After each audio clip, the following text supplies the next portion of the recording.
السلام علیکم ورحمۃ اللہ وبرکاتہ۔ الحمد للہ نحمده ونستعینه ونستغفره ونؤمن به ونتوکل علیہ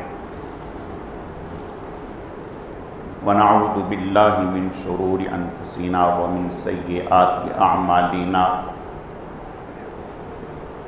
من يهده الله فلا مضل له ومن يضلل فلا هادي له،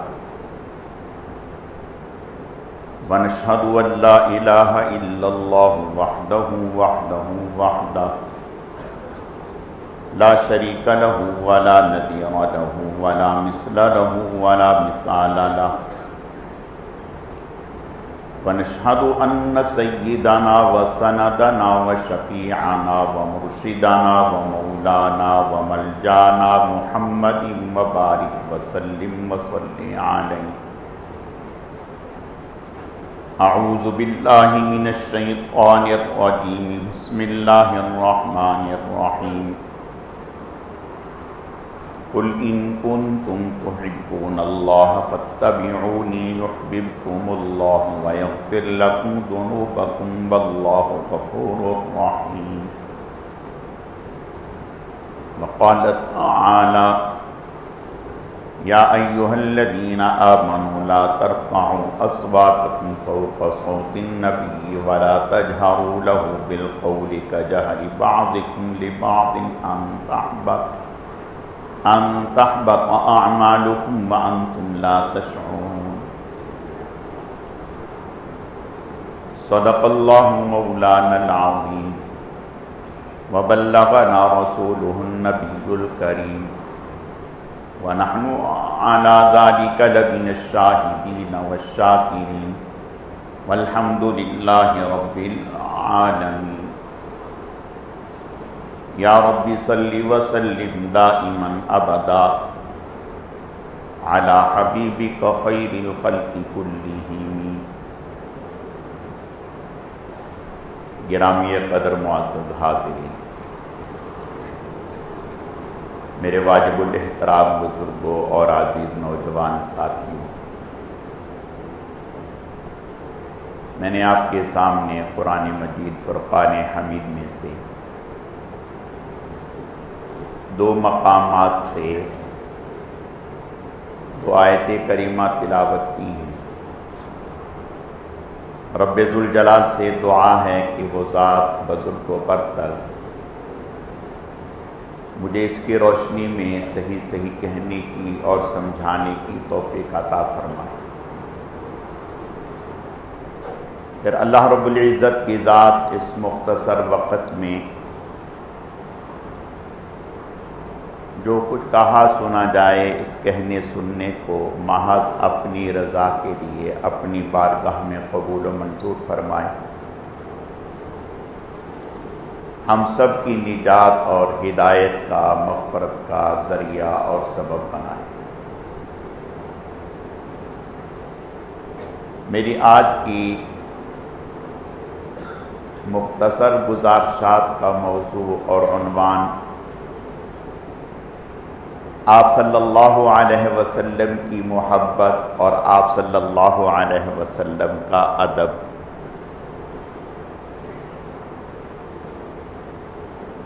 یہ عنوان ہیں، اسی سے متعلق چند باتیں عرض کرنی ہیں۔ اللہ رب العزت صحیح صحیح کہنے کی، سمجھانے کی، سمجھنے کی، عمل کرنے کی توفیق عطا فرمائے۔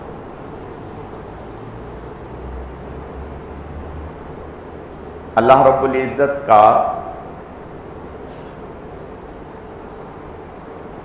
ہم پر بہت بڑا انعام ہے اور احسان ہے۔ ویسے تو اللہ پاک کے ہم پر بے شمار انعامات اور احسانات ہیں، ہم ان کا شمار نہیں کر سکتے، اور اللہ تعالیٰ کے انعامات، احسانات دو طرح سے ہیں۔ ایک ہے مادی نعمتیں، کپڑے کا مل جانا، صحت کا مل جانا، جسم کا صحیح سالم ہونا، گھر مل گیا، سواری مل گئی، یہ مادی نعمتیں، اور یہ بھی اللہ کا بہت بڑا انعام ہے۔ اور ایک ہے روحانی نعمت۔ روحانی نعمت یہ ہے کہ ایمان مل جائے، دین مل جائے، یہ اللہ تعالیٰ کی روحانی نعمت ہے۔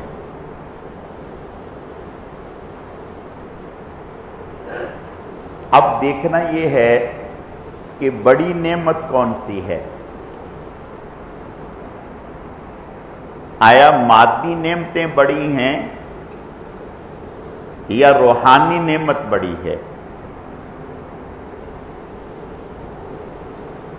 مادی نعمتوں کے بغیر کام چل سکتا ہے، گزارا ہو سکتا ہے۔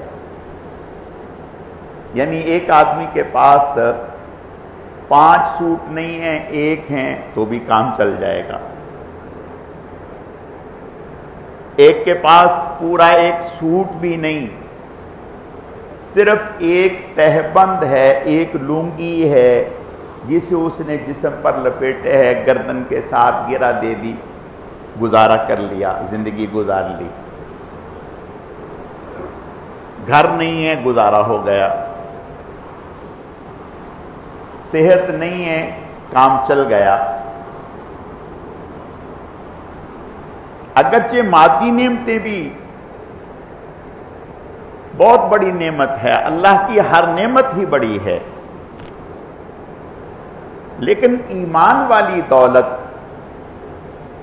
یہ اتنی بڑی نعمت ہے کہ اس کا کوئی مقابلہ کر سکتا ہی نہیں۔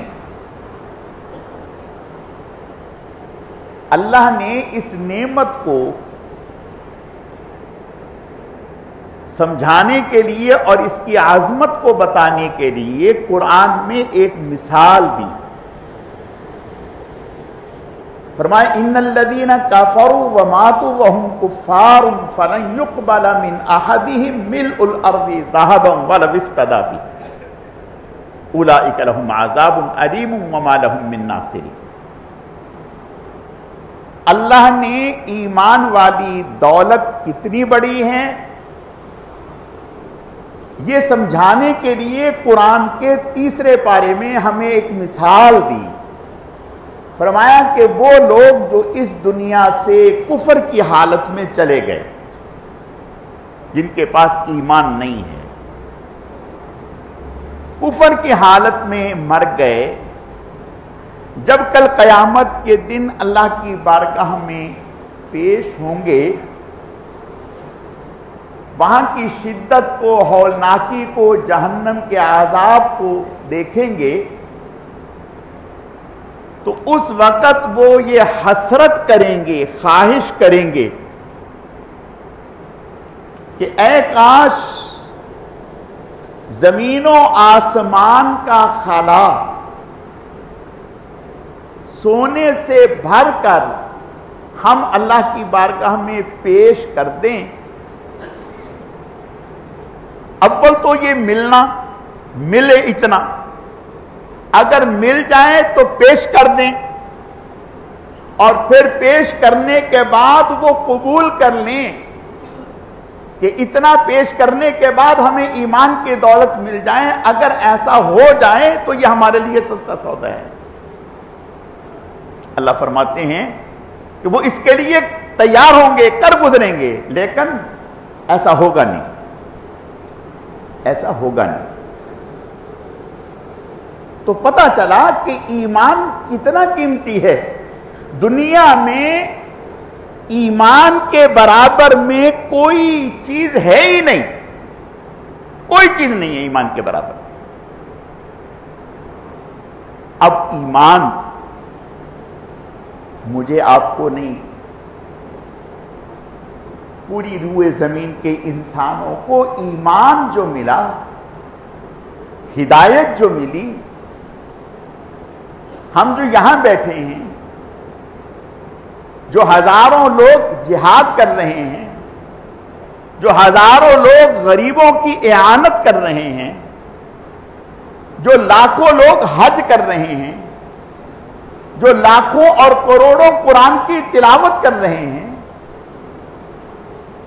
ان سب کا ایمان حضور کا صدقہ ہے. ان سب کا ایمان حضور کا صدقہ ہے. بلکہ اللہ اکبر، قرآن کی ایک آیت ہے، وَمَا أَرْسَلْنَاكَ إِلَّا رَحْمَةً لِلْعَالَمِينَ. اللہ نے حضور کو جہانوں کے لیے رحمت بنایا، جہانوں کے لیے رحمت بنایا. اس پر علماء نے ایک نقطہ اٹھایا کہ جہانوں کے لیے اللہ نے حضور کو رحمت بنایا، عالم ارواح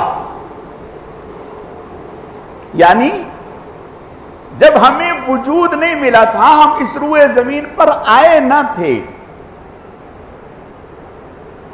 اللہ پاک نے قیامت تک آنے والے سارے انسانوں کی روحوں کو اور پیغمبروں کی روحوں کو جمع کیا، اور جمع کرنے کے بعد پوچھا الستو بربکم، کیا میں تمہارا رب ہوں؟ کیا میں تمہارا رب ہوں؟ سب خاموش، سب خاموش.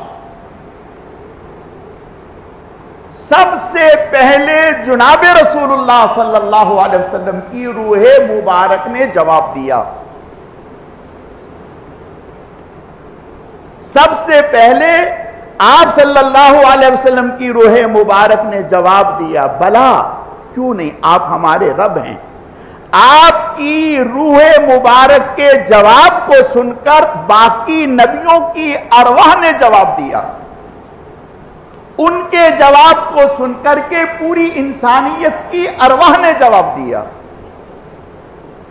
تو علماء نے لکھا کہ حضور کی ذات جہانوں کے لیے رحمت یوں ٹھہری کہ عالم ارواح میں اگر آپ کا جواب نہ ہوتا تو سب خاموش تھے. آپ کے جواب کی برکت سے باقیوں کو جواب دینے کی توفیق ملی. تو میں عرض یہ کر رہا تھا کہ حضور صلی اللہ علیہ وسلم کا صدقہ ہے، آپ کی بدولت ہمیں ایمان ملا، آپ کی بدولت ہمیں قرآن ملا، آپ کی بدولت ہمیں بیت اللہ ملا،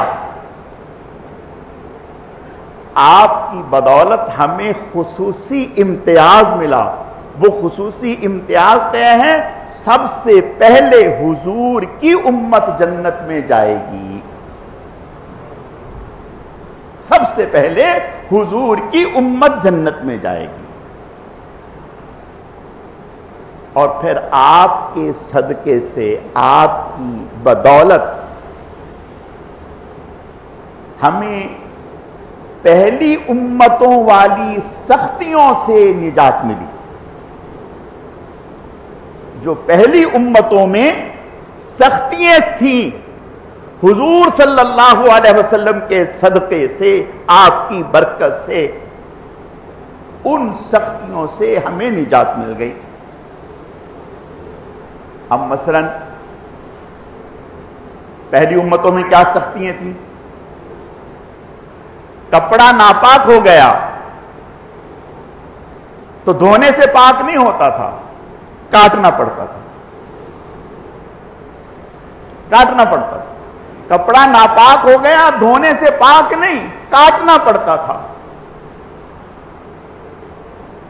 نماز، عبادت ہر جگہ نہیں کر سکتے. دعا ہر آدمی نہیں مانگ سکتا. کوئی بھی دعا منگوانی ہے نبی سے آ کے کہنا ہے کہ آپ دعا کر دیجئے. تیمم کی سہولت میسر نہ تھی،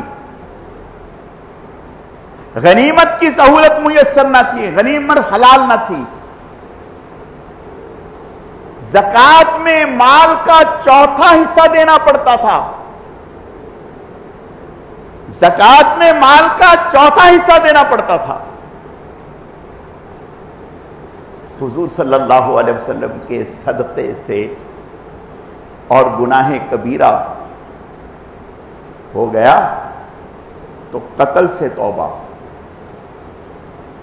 قتل سے توبہ قبول ہوتی تھی. اور حضور صلی اللہ علیہ وسلم کے صدقہ سے اللہ نے ہمیں کیا کچھ نعمتیں نہیں دے دی. تیمم والی نعمت ہمیں دے دی، کپڑا ناپاک ہو جائے دھونے سے پاک ہو جائے، نماز جہاں دل چاہے پڑھ لیں. غنیمت کو اللہ نے حلال کر دیا حضور کے صدقے سے. تو میں عرض یہ کر رہا تھا کہ حضور صلی اللہ علیہ وسلم ہمارے لیے بہت بڑی نعمت ہیں. آپ کا وجود،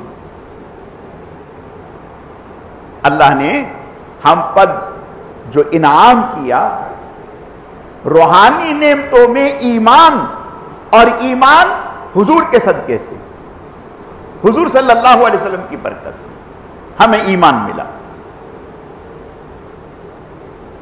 اب حضور صلی اللہ علیہ وسلم کی برکت سے جب ہمیں یہ روحانی نعمتیں ہیں، انعامات ہیں، تو پھر اللہ نے ہم پر حضور کا حق رکھا، حضور کا حق رکھا. اور پہلے ہمیں یہ سمجھایا النبی اولی بالمؤمنین من انفسہم. ایمان والو، اپنی جانوں سے تم اتنا پیار نہیں کرتے جتنا تمہاری جانوں سے نبی پیار کرتا ہے. یعنی میں اور آپ اپنی جانوں سے اتنا پیار نہیں کرتے جتنا حضور ہم سے پیار کرتے ہیں. میں اور آپ اپنے آپ کو قتل نہیں کر سکتے، خودکشی نہیں کر سکتے، لیکن اگر حضور علیہ السلام ہم نماز پڑھ رہے ہیں، حضور علیہ السلام آواز دیں، ہم پر لازم ہے کہ نماز توڑ کر کے حضور کی اس آواز پر جواب دیں، آپ کی پکارنے پر حاضر ہو جائیں. حضور علیہ السلام ہمیں کہیں کہ یہاں جائیں، ہم پر جانا لازم ٹھہرا، لازم ٹھہرا. آپ صلی اللہ علیہ وسلم نے اپنے منہ بولا بیٹے حضرت زید بن حارثہ رضی اللہ تعالی عنہ ان کا پیغام نکاح بھیجا. اپنے خاندان کی بچی حضرت زینب بنت جہش سے جب پیغام نکاح بھیجا تو زید بن حارثہ رضی اللہ تعالی یہ غلامی سے آزاد ہوئے تھے، اور وہ ایک قریشی نسب تھے، حسب و نسب تھا. تو انہوں نے اسے اپنے لیے عار سمجھا کہ بھئی یہ تو غلام سے آزاد ہوئے ہیں اور ہم قریشی ہیں. رشتے سے انکار کر دیا، رشتے سے انکار کر دیا. اللہ نے آیتیں اتاری وَمَا كَانَ لِمُؤْمِنٍ وَلَا مُؤْمِنَةٍ إِذَا قَضَى اللَّهُ وَرَسُولُهُ أَمْرًا أَن يَكُونَ لَهُمُ الْخِيَرَةُ مِنْ أَمْرِهِمْ. کسی ایمان والے مرد اور عورت کے لیے یہ حق نہیں ہے کہ جب اللہ اور اس کا رسول ان کے بارے میں کوئی فیصلہ کر دے تو وہ سرے منہ آگے سے انحراف کرے. رشتہ قبول ہو گیا. تو میں عرض یہ کرنا چاہتا ہوں کہ حضور صلی اللہ علیہ وسلم کا ہم پر حق اللہ کیا کہتے ہیں کہ حضور ہم سے ہماری جانوں سے زیادہ محبت کرتے ہیں. جب حضور ہم سے اتنی محبت کرتے ہیں، ہم پر اتنی شفقت رکھتے ہیں، تو پھر ہمیں بھی حکم ملا کہ ہم بھی حضور سے محبت کریں. بھئی کتنی محبت کریں؟ فرمایا کہ عام لوگوں سے محبت اپنے جیسی، ابا اماں سے محبت اپنے جیسی، بہن بھائیوں سے محبت اپنے جیسی، لیکن حضور سے محبت اپنے جیسی نہیں. حضور سے محبت اتنی ہوگی. فرمایا کہ لا یؤمن احدکم حتی اکون احب الیہ من والدیہ وولدیہ والناس اجمعین. تمہارا ایمان اس وقت تک مکمل نہیں ہوگا، کامل نہیں ہوگا، جب تک کہ حضور صلی اللہ علیہ وسلم سے محبت اپنی اولاد سے، اپنے بہن بھائیوں سے، اپنے رشتہ داروں سے، اپنے مال سے، اپنے علاقے سے، اپنے والدین سے، حتیٰ کہ اپنی جان سے زیادہ حضور سے محبت نہ ہو. اپنی جان سے زیادہ حضور سے محبت ہوگی تو ایمان کامل اور مکمل ہوگا. اور صحابہ کرام رضوان اللہ علیہم اجمعین نے ایسا کر کے دکھایا، ایسا کر کے دکھایا. حضرت ابو دجانہ رضی اللہ تعالیٰ میدان جہاد میں آپ صلی اللہ علیہ وسلم پر احد کے موقع پر کافر تیر برسا رہے ہیں. حضرت ابو دجانہ رضی اللہ تعالیٰ اپنی پیٹھ کافروں کی طرف اور اپنا سینہ حضور کی طرف، یعنی پیٹھ کافروں کی طرف اور سینہ حضور کی طرف. تو کسی نے کہا کہ آپ یہ کیا کر رہے ہیں؟ فرمانے لگے کہ میدان جہاد میں بھی حضور کی طرف پیٹھ کرنے سے شرم آتی ہے. یہ صحابہ کی محبت دیکھو میرے پیارو، کہ وہ میدان جہاد میں بھی حضور کو پیٹھ نہیں دکھا رہے، حضور کو پیٹھ نہیں دکھا رہے، چھلنی ہو گئے، حضور کی طرف پیٹھ نہیں کی. ہم دیانتداری سے سوچیں، ہم ایسا تو نہیں کہ لاشعوری میں آپ کو پیٹھ دکھا رہے ہوں. پیٹھ دکھانے کا کیا معنی؟ پیٹھ دکھانے کا کیا معنی؟ پیٹھ دکھانے کا معنی یہ ہے کہ ایک ہے آپ کی تعلیمات کو سر پر رکھنا، سینے سے لگانا، آپ کی ایک ایک ادا کو ایسا قبول کرنا کہ ایک ایک ادا کو زندہ کرنے کے لیے مر مٹنا. اور ایک ہے جاننے کے بعد، معلوم ہونے کے بعد، کھلم کھلا علل اعلان اللہ کے نبی کا حکم ہونے کے بعد ہم آنکھیں بند کر لیں،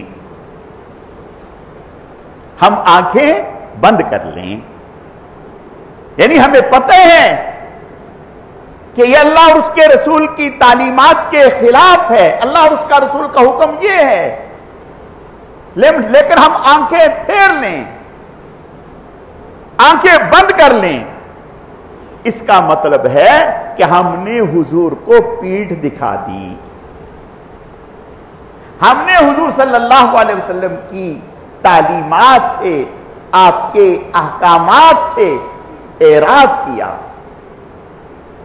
میرے عزیزو، دیانتداری سے بتاؤ، کیا حضور کی محبت صرف اتنی ہی رہ گئی کہ ہم سال کے بعد نیاز دلوا دیں، جھنڈیاں لگا دیں، گھر پر چراغاں کر لیں، اور سمجھ لیں کہ ہم نے حضور کا حق ادا کر دیا. نہیں میرے پیارو، ایسا نہیں. آپ صلی اللہ علیہ وسلم کی محبت تو اس بات کا تقاضا کرتی ہے کہ ہمارا ہر دن شب میلاد ہو، ہمارا ہر دن، ہر لمحہ حضور کی یاد میں گزر رہا ہو، ہماری کوئی گھڑی حضور کی یاد کے بغیر نہ گزرے، ہمارے ایک ایک رنگ ڈھنگ سے حضور کی محبت جھلکے، حضور کا تعلق جھلکے. یہ حضور صلی اللہ علیہ وسلم سے محبت کی علامت ہے. عام انسان تو عام انسان ہیں، بادشاہ، اس امت میں ایسے ایسے لوگ گزرے ہیں. بادشاہ اپنے نوکر کو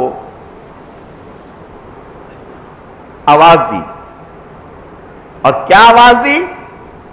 کہا نور الدین، اس طرح سے کہہ کے پکارا. اب وہ حیران ہوا کہ ہمیشہ تو مجھے نام لے کر کے پکارتے ہیں، لیکن آج میرا نام نہیں لیا. لگتا ہے کہ بادشاہ کو کسی بات سے مجھ سے ناراضگی ہو گئی، کسی بات سے ناراضگی ہو گئی. گھر میں افسردہ ہو کر بیٹھ گئے. بادشاہ نے دیکھا، ایک موقع پر نظر نہیں آیا، اگلے موقع پہ، تیسرے موقع پہ بلایا. کہا کہ بھائی آپ کہاں ہیں؟ آپ نظر نہیں آ رہے؟ کہا میں اس لیے نظر نہیں آ رہا کہ مجھے لگا کہ شاید آپ مجھ سے ناراض ہیں. فلاں موقع پر آپ نے مجھے نام لے کر نہیں پکارا، ورنہ تو ہمیشہ آپ بڑی محبت سے میرا نام لیتے ہیں، میں خوش ہوتا ہوں. تو آپ نے مجھے نام لے کر نہیں پکارا، فلاں لقب سے پکارا ہے. تو بادشاہ نے کہا بات یہ ہے کہ آپ کا نام ہے محمد، آپ کا نام ہے محمد. میں جب بھی آپ کا نام لیتا تھا تو محمد نام کی نسبت سے میں باوضو ہو کر کے آپ کا نام، جب بھی میں نے پکارا باوضو ہو کر کے پکارا. اس دن جب آپ کا نام لینا تھا میرا وضو نہیں تھا، تو میں نے مناسب نہ جانا کہ یہ حضور کا نام ہے، میں بغیر وضو زبان سے نکالوں. یہ اس امت کے بادشاہوں کا حال ہوگا. صحابی رسول ہیں، اللہ نے آیتیں اتار دی، یا ایھا الذین آمنوا لا ترفعوا اصواتکم فوق صوت النبی. نبی صلی اللہ علیہ وسلم کے سامنے اونچی آواز سے نہیں بولیں. یہ خطیب رسول کے عنوان سے معروف تھے. حضور صلی اللہ علیہ وسلم کی خدمت میں قبائل آیا کرتے، قبیلے. اب جب قبائل آتے تو اس وقت کا مزاج تھا ہر قبیلہ 15 20 25 لوگوں پر مشتمل ہوتا، حضور کے پاس آتا اور ان میں ایک آدمی کھڑا ہوتا اور وہ کھڑا ہو کر اپنے قبیلے کا تعارف کرواتا اور وہ ان کا خطیب کہلاتا. وہ فصاحت و بلاغت کے ساتھ اپنی اور اپنے قبائل کی خوبیاں بیان کرتا. ہمارا قبیلہ ایسا ہے، ہمارا خاندان ایسا ہے، ہمارے آبا و اجداد، فصاحت و بلاغت کے ساتھ. جب اس طرح کوئی قبیلہ آتا اور وہ اس طرح سے ان کا خطیب کھڑا ہوتا اور اپنی خوبیاں گنواتا تو حضور صلی اللہ علیہ وسلم اس صحابی رسول کو، غالباً ثابت بن قیس نام تھا، تو انہیں حضور صلی اللہ علیہ وسلم کھڑا کرتے. فرمایا کہ بھئی تم ہمارے خطیب ہو، وہ اس قوم کا خطیب ہے، تم ہمارے خطیب ہو، تم کھڑے ہو جاؤ. اب یہ کھڑے ہوتے، اللہ اور اس کے رسول کے ایسے اوصاف بیان کرتے، ایسی فصاحت و بلاغت کے ساتھ بات کرتے، حضور کا دل خوش ہو جاتا، صحابہ کے چہرے چمک اٹھے خوشی سے. تو اب خطیب آدمی بہت اونچی آواز سے بولے گا. بھئی اگر اونچی آواز سے خطیب آدمی نہیں بولے گا تو آواز کیسے آئے گی؟ من من من کرے گا تو آواز کیسے آئے گی؟ خطیب آدمی تو جاندار طریقے سے بولے گا. تو اب آیتیں اترائی، یا ایھالذین آمنوا لا ترفعوا اصواتکم فوق صوت النبی، اے ایمان والو نبی کے سامنے اونچی آواز سے بات نہ کرنا، ان تحبط اعمالکم وانتم لا تشعرون، کہیں ایسا نہ ہو تمہارے اعمال برباد ہو جائے اور تمہیں پتہ بھی نہ چلے۔ جب یہ آیتیں اتری تو یہ صحابی گھر میں بیٹھ گئے۔ آپ صلی اللہ علیہ وسلم نے ایک دفعہ دیکھا، دوسرا فرمایا کہ ثابت بن قیس غالباً نام تھا، فرمایا کہ وہ نظر نہیں آ رہے؟ کہا یا رسول اللہ وہ تو گھر میں جب سے یہ آیتیں اتری ہیں اور وہ گھر میں بیٹھ کے رو رہے ہیں کہ میں تو جہنمی ہوں، الیاذ باللہ، میں تو ہمیشہ حضور کے سامنے بات کرتا ہوں اور میری آواز اونچی ہو جاتی ہے۔ آپ صلی اللہ علیہ وسلم نے ارشاد فرمایا نا اس کو خوشخبری دو، تم جہنمی نہیں ہو، تم جنتی ہو، تم خطیب رسول ہو، تم جنتی ہو، تم تو ہماری ترجمانی کرتے ہو، تم تو ہماری زبان ہو، تم تو ہماری فصاحت ہو، تم تو ہماری بلاغت ہو، تم تو نبی کی نمائندگی کرتے ہو۔ آپ صلی اللہ علیہ وسلم نے دوسرے موقع پر فرمایا کہ بہترین آدمی ثابت بن قیس۔ تو صحابہ کرام رضوان اللہ علیہم اجمعین وہ تو ایک ایک موقع کو دیکھتے تھے کہ کوئی موقع ایسا نہ ہو کہ ہماری ذات سے حضور کو ناگواری ہو، تکلیف ہو۔ یعنی ایسا ادب صحابہ میں، ایسا ادب کہ حضور جس سواری پر سوار ہوتے تھے، آپ کے وصال کے بعد کوئی صحابی کبھی وہ آپ کی سواری پر نہیں بیٹھا، آپ کی سواری پر نہیں بیٹھا۔ اب سوچیں، یعنی جس اونٹنی پر آپ سوار ہوتے تھے، آپ کے وصال کے بعد کبھی کوئی صحابی نے اس سواری پر سوار نہیں ہوئے اور اس کو کھلا ایک علاقے میں چھوڑ دیا جہاں مرضی چلے پھرے۔ ایسا حضور سے محبت۔ میرے عرض کرنے کا مقصد صرف اتنا ہے کہ ہم اپنی محبت کو ایک دن یا ایک مہینے کے ساتھ محدود نہ کریں۔ ہمارے بزرگ تو اس طرح سے کہا کرتے تھے، ہر چے خان دائم فراموش کر دائم، اللہ حدیث یار تکرار میں کر دائم۔ ہم تو ہر چیز جو پڑھتے ہیں بھلا دیتے ہیں، کوئی چیز اس قابل نہیں سمجھتے کہ اس کو اپنے ذہن میں محفوظ رکھیں، صرف حضور کی باتیں ہی ہر وقت دہراتے رہتے ہیں۔ میرے پیارو، میرے عرض کرنے کا مقصد صرف اتنا ہی ہے کہ حضور سے محبت دل سے، اپنا دل نکال کے حضور کو پیش کر دیں، اپنا دل نکال کر حضور کو پیش کر دیں۔ اب سوال یہ ہے کہ اپنا دل نکال کے کیسے پیش کریں؟ اپنا دل نکال کے پیش کرنے کا معنی یہ ہے، آپ صلی اللہ علیہ وسلم کی تمام تر تعلیمات کو سر پر رکھیں اور اپنے آپ کو اس کے نیچے کر دیں، اپنی ہستی حضور کی تعلیمات کے سامنے مٹا دیں۔ آپ کا ہر حکم پہلے، آپ کی ہر ادا پہلے، آپ کی ہر خواہش پہلے، آپ کا ہر حکم پہلے، میری چاہت بعد میں، میری خواہش بعد میں، میرے بیوی بچوں کی خواہش بعد میں، میرے بیوی بچوں کی آرزویں بعد میں، ان کی تمنائیں بعد میں، میرا آرام بعد میں، میری راحت بعد میں، میرا سکون بعد میں، پہلے اللہ اور اس کے رسول کا حکم۔ اگر تو ہم نے ایسا کر دیا تو سمجھو محبت کا حق ادا کر دیا، محبت کا حق ادا کر دیا۔ دیکھو میرے پیارو، آپ میں سے ہر ایک حضور کا نمائندہ ہے، یہ یاد رکھیں۔ آپ میں سے ہر ایک حضور کا نمائندہ ہے، یہ یاد رکھیں۔ آپ جب بھی چلتے ہیں، گھر میں، باہر میں، اپنے ملک میں، دوسرے ملک میں، جہاں بھی جاتے ہیں، کافر آپ کو حضور کی امت کا نمائندہ دیکھتا ہے۔ وہ یہ دیکھتے ہیں کہ یہ مسلمان جا رہا ہے۔ مسلمان کے کیا معنی؟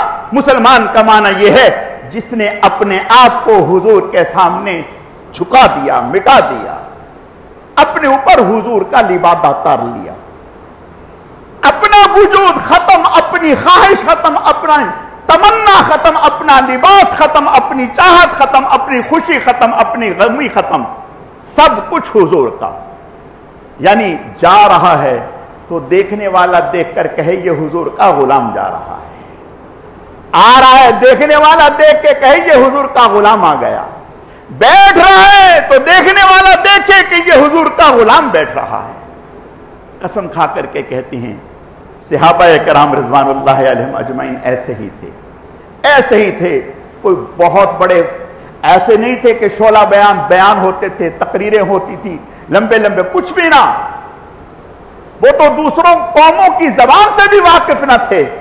فرق اتنا تھا کہ جب جہاں قدم رکھتے تھے ہدایت کے چشمے پھوٹ پڑتے تھے، ان کے دیکھنے میں بھی ہدایت کا نور تھا، ان کے بولنے میں بھی ہدایت کا نور تھا، ان کے چلنے میں بھی ہدایت کا نور تھا، ان کے ظاہر میں بھی ہدایت تھی، ان کے باطن میں بھی ہدایت تھی۔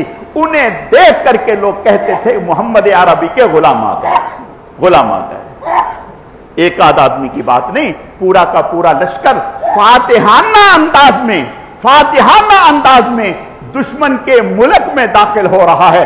اب سوچیں جو فاتحانہ انداز میں جس کے سامنے دشمن تسلیم ہو گیا ہو اور انہوں نے اپنے شہر کے دروازے کھول دیے ہوں، ایسے میں فتح کی طاقت سے نشے میں ہو کر آدمی جب داخل ہوتا ہے تو اس وقت کیا جذبات ہوتے ہیں۔ دشمن نے جال پھیلا دیا، لڑکیاں بٹھا دی بازاروں میں، مرد ہٹا دیے، لڑکیاں بٹھا دی، مرد ہٹا دیے۔ اب جب یہ داخل ہونے لگے تو جو سپاہ سالار تھے انہوں نے پیچھے مڑ کر کے کہا قُل لِّلْمُؤْمِنِينَ يَغُضُّوا مِنْ أَبْصَارِهِمْ وَيَحْفَظُوا فُرُوجَهُمْ، اے ایمان والو اپنی نگاہوں کو نیچے کر لو، بس اے ایمان والو اپنی نگاہوں کو نیچے کر لو۔ یہ کہا شام کے محلات میں، گلیوں میں داخل ہو گئے اور شہر سے نکل گئے۔